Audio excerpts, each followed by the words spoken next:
चौधरी चरण सिंह 23 दिसंबर 1902 29 मई 1987 वह भारत के किसान राजनेता एवं 5वें प्रधानमंत्री थे। उन्होंने यह पद 28 जुलाई 1979 से 14 जनवरी 1980 तक संभाला। चौधरी चरण सिंह ने अपना संपूर्ण जीवन भारतीयता और ग्रामीण परिवेश की मर्यादा में जिया। चरण सिंह का जन्म एक जाट परिवार में हुआ था। स्वाधीनता के समय उन्होंने राजनीति में प्रवेश किया। इस दौरान उन्होंने बरेली की जेल से 2 डायरी रूपी किताब भी लिखी। स्वतंत्रता के पश्चात वह राम मनोहर लोहिया के ग्रामीण सुधार आंदोलन में लग गए।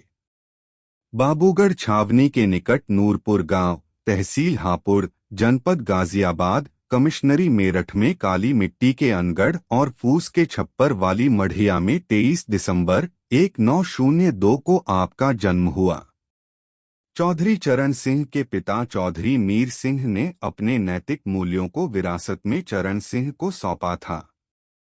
चरण सिंह के जन्म के 6 वर्ष बाद चौधरी मीर सिंह सपरिवार नूरपुर से जानी खुर्द के पास भूपगढ़ी आकर बस गए थे। यहीं के परिवेश में चौधरी चरण सिंह के नन्हे हृदय में गांव व गरीब किसान के शोषण के खिलाफ संघर्ष का बीजारोपण हुआ।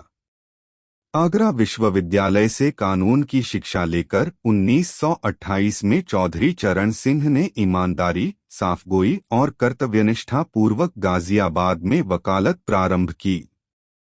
वकालत जैसे व्यावसायिक पेशे में भी चौधरी चरण सिंह उन्हीं मुकदमों को स्वीकार करते थे जिनमें मुवक्किल का पक्ष न्यायपूर्ण होता था।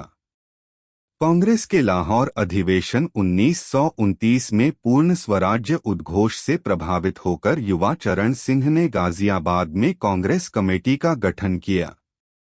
1930 में महात्मा गांधी द्वारा सविनय अवज्ञा आंदोलन के तहत नमक कानून तोड़ने का आह्वान किया गया। गांधी जी ने दांडी मार्च किया। आजादी के दीवाने चरण सिंह ने गाजियाबाद की सीमा पर बहने वाली हिंडन नदी पर नमक बनाया। परिणामस्वरूप चरण सिंह को 6 माह की सजा हुई। जेल से वापसी के बाद चरण सिंह ने महात्मा गांधी के नेतृत्व में स्वयं को पूरी तरह से स्वतंत्रता संग्राम में समर्पित कर दिया। 1940 के व्यक्तिगत सत्याग्रह में भी चरण सिंह गिरफ्तार हुए, फिर अक्टूबर 1941 में मुक्त किए गए। सारे देश में इस समय असंतोष व्याप्त था।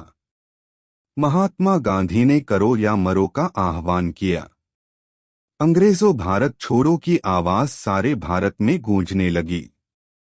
9 अगस्त 1942 को अगस्त क्रांति के माहौल में युवक चरण सिंह ने भूमिगत होकर गाजियाबाद, हापुड़, मेरठ, मवाना, सरथना, बुलंदशहर के गांवों में गुप्त क्रांतिकारी संगठन तैयार किया। मेरठ कमिश्नरी में युवक चरण सिंह ने क्रांतिकारी साथियों के साथ मिलकर ब्रितानिया हुकूमत को बार बार चुनौती दी। मेरठ प्रशासन ने चरण सिंह को देखते ही गोली मारने का आदेश दे रखा था। एक तरफ पुलिस चरण सिंह की टोह लेती थी, वहीं दूसरी तरफ युवक चरण सिंह जनता के बीच सभाएं करके निकल जाता था। आखिरकार पुलिस ने एक दिन चरण सिंह को गिरफ्तार कर ही लिया। राजबंदी के रूप में 1.5 वर्ष की सजा हुई।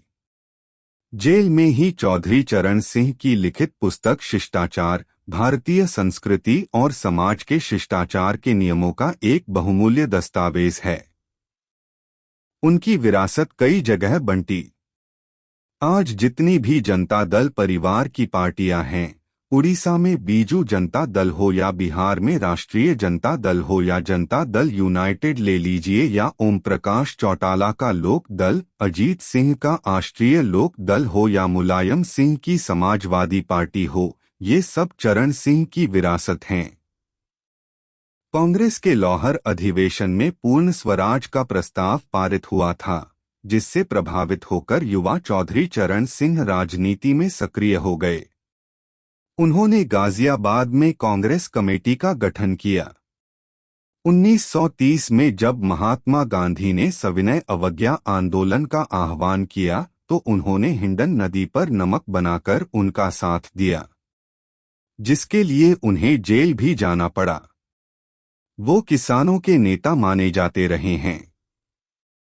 उनके द्वारा तैयार किया गया जमींदारी उन्मूलन विधेयक राज्य के कल्याणकारी सिद्धांत पर आधारित था।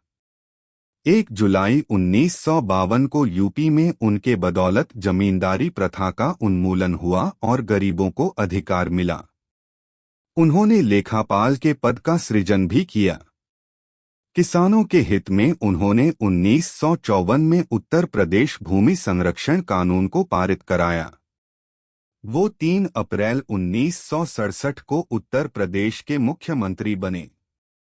17 अप्रैल 1968 को उन्होंने मुख्यमंत्री के पद से इस्तीफा दे दिया। मध्यावधि चुनाव में उन्होंने अच्छी सफलता मिली और दोबारा 17 फरवरी 1970 के वे मुख्यमंत्री बने। उसके बाद वो केंद्र सरकार में गृह मंत्री बने तो उन्होंने मंडल और अल्पसंख्यक आयोग की स्थापना की। 1979 में वित्त मंत्री और उप प्रधानमंत्री के रूप में राष्ट्रीय कृषि व ग्रामीण विकास बैंक की स्थापना की।